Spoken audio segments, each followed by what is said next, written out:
6 நாட்களுக்கு முன்னாலே எதிர்கால தமிழகத்தை ஆளக்கூடிய விஜய் அவரிடத்திலே நான் சென்றிருக்கிறேன்.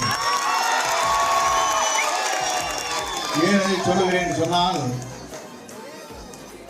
30ஆம் தேதி இங்கே ஒரு கூட்டம் ஒன்று நடைபெற்றது.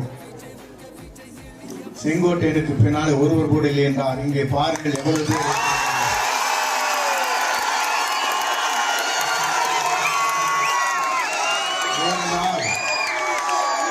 நான் உங்களோடு இருக்குவன்.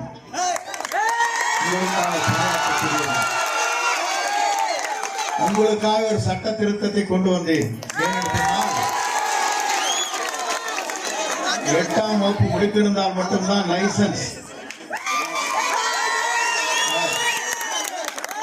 இது உங்களுக்கு கொண்டு வந்த திட்டம் இன்றைக்கு தமிழகத்திலே மட்டும் இந்தியாவில் உருவாக்கப்பட்டு நீங்கள் 73 பேருக்காக கொண்டு